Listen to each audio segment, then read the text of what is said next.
Your world, your challenges, your faith. When faith within engages the world without, there's power.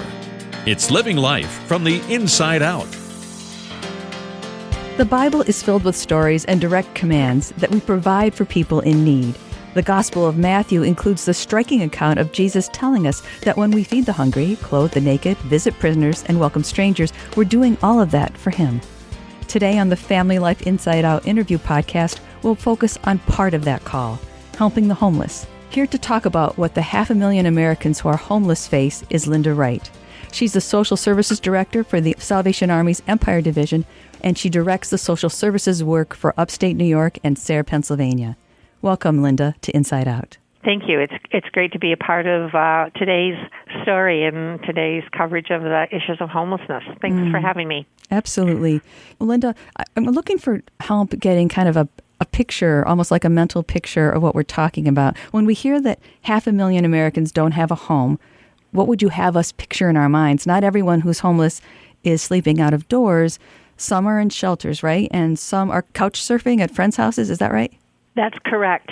I think the image of who the homeless are has changed greatly from the 50s and the 60s when we were talking about individuals, usually white adult men, sleeping on what was called, Skid Row at that point, to now when we talk about homeless and serving the homeless is very specialized populations of individuals, children, teenagers, families that don't have a place to call home, have no home of their own. Mm-hmm.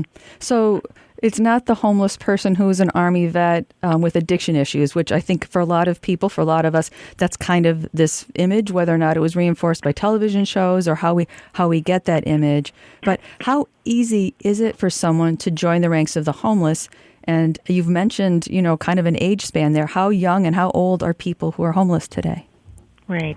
I think it's still important to know that we have about 40,000 veterans today that are homeless in this country. So, I think it's important to think about that because, these are the same individuals, both men and women, who, fought to defend this country, and our country hasn't responded to ensure that they have a safe place to be. So veterans are a part of our service mission and our delivery, but also our children and youth and families as well.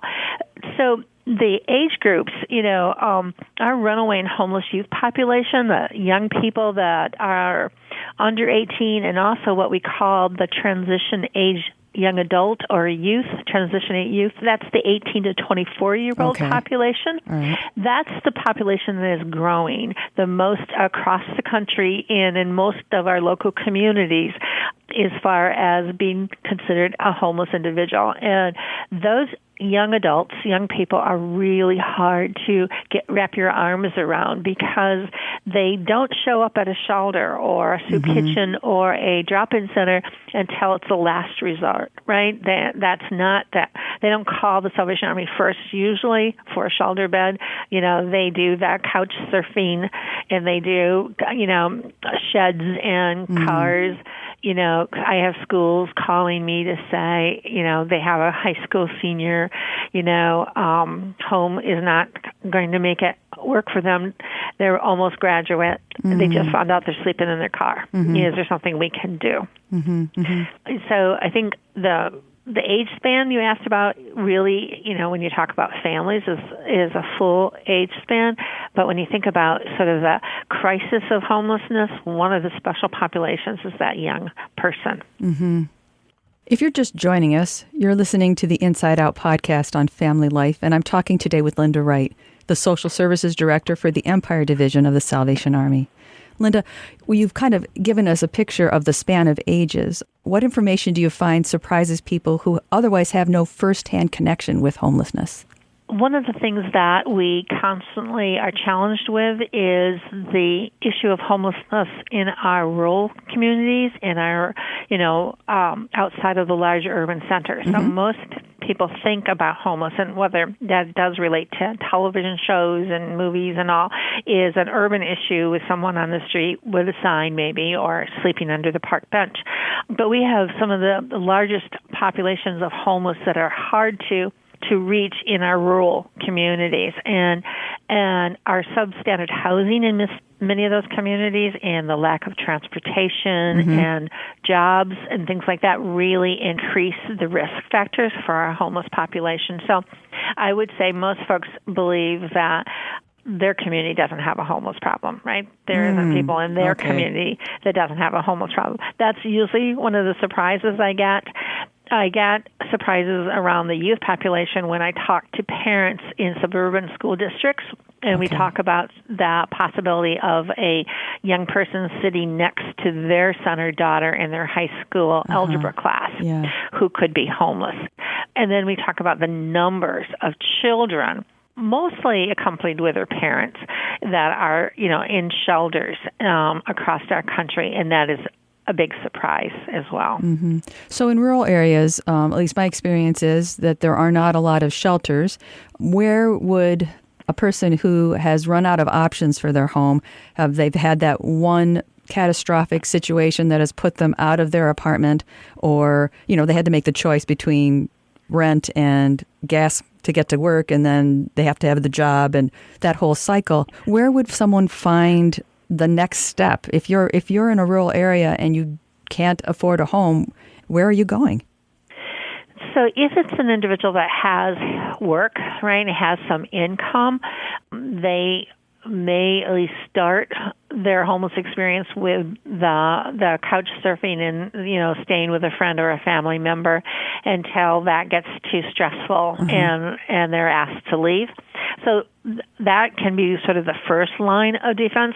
What we hear in rural areas when there are not shelter resources is individuals who are spending a great deal of hours in the 24/7 Walmarts.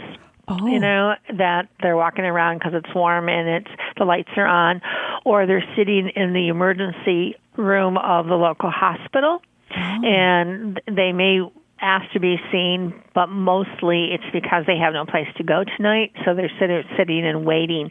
So it's those kinds of places outside of the other things that we worry about with, in places that aren't meant for human beings, right? Sheds and cars and some kind of enclosure. I was recently talking with a local group in a rural community, and we were talking about the challenges of abandoned houses. And so the local fire department, because we were moving into a very cold period of time, weather-wise, was going to do some additional outreach to landlords of vacant houses and doing some, visitation of some vacant properties where they were worried that a homeless person might go inside, try to get out of the cold elements. I think those are the areas that are typical for rural, and what's hard is because there isn't a place for folks to identify to go to seek assistance. Our community agencies, our faith community, people who care, it's really hard to reach out and grab a hold of or wrap your arms around those individuals because they're so scattered and they're so sort of undercover in so many ways. Right. So they're scattered, as you say, undercover, and because there's not a lot of shelter services in rural areas, it's about getting transportation for the person to get to a shelter, right? No, it's they really have no place to go if they had transportation. And sometimes local county social services departments will make motel rooms available for homeless individuals. But that really depends on a lot of eligibility criteria and a lot of other kinds of issues to really determine whether that's feasible. And then those motels, the homeless is not who they open their business for, right? Right. And so there's some challenges, and there's no services there, right? It may be a warm place to go, but homelessness didn't happen overnight in most cases, right? So people have some service needs that need some resources and support and access to those services. And if you're in a motel sort of in isolation, you're not going to have that linkage, that bridge that we would want to happen. Lots of people in our rural communities do live from paycheck to paycheck. We talk about, people that are just above the federal poverty level, right, that have, and those poverty levels have not changed in many years. And so cost of living impacts, and those folks could be one paycheck away.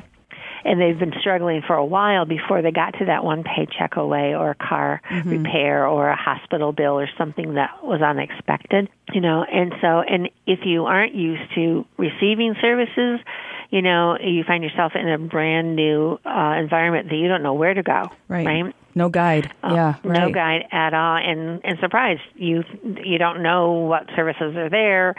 Could there be a shelter? You've never met anybody that was homeless that used a shelter before, things like that.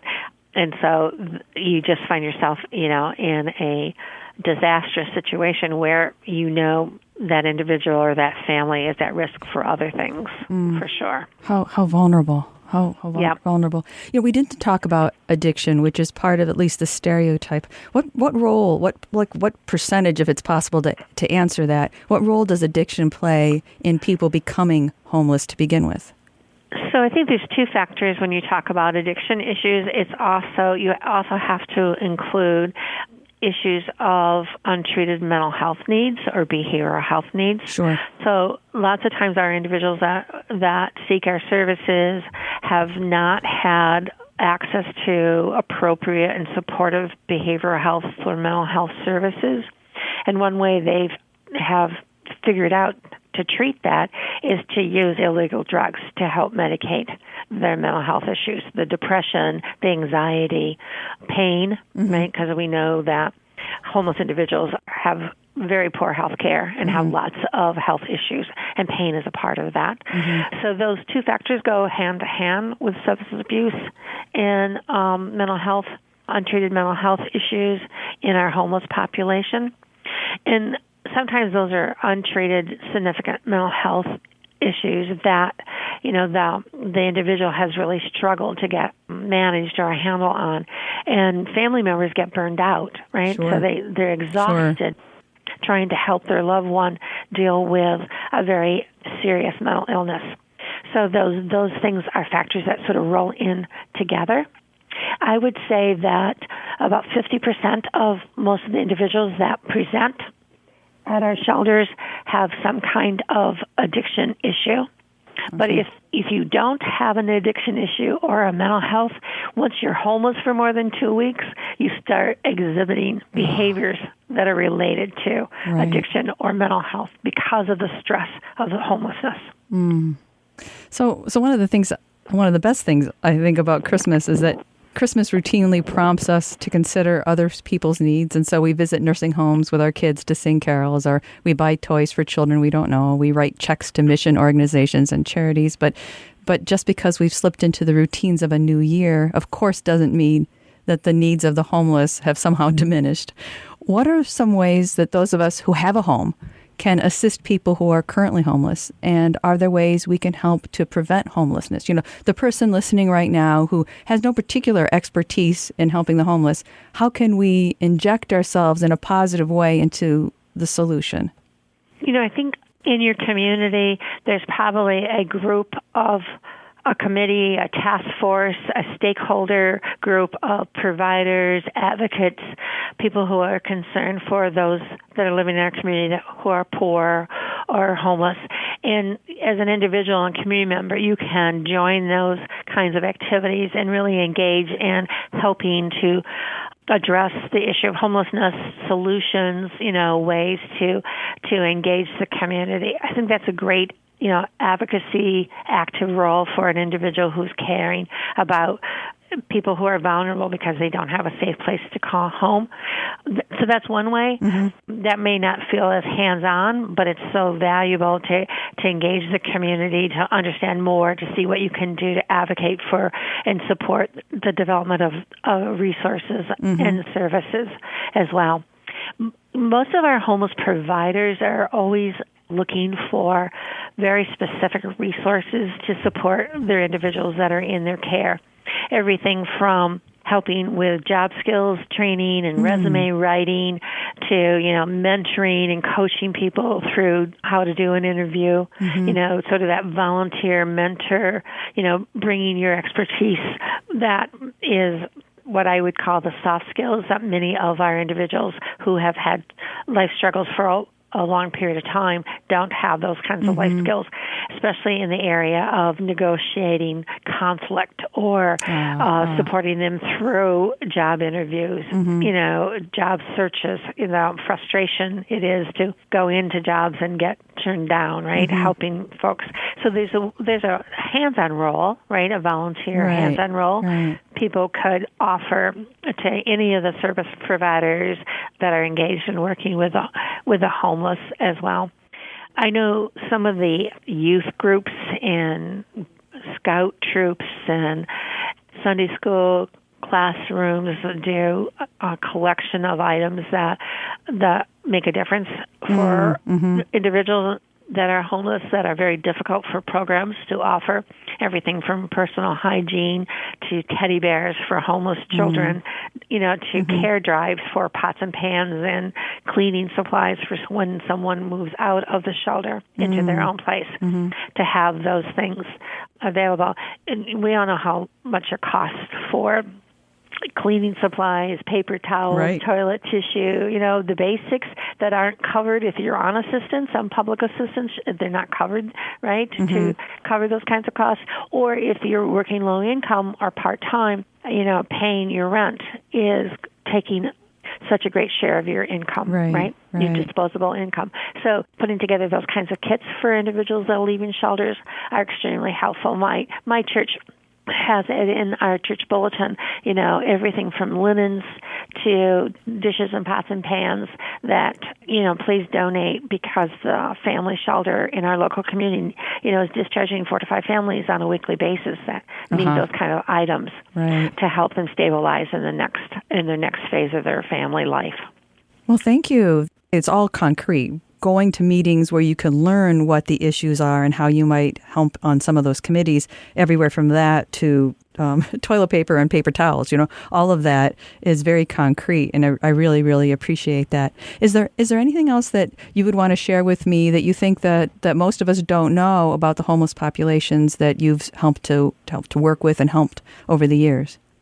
We think about homelessness all the time as the Salvation Army's mission to care for those with the greatest needs.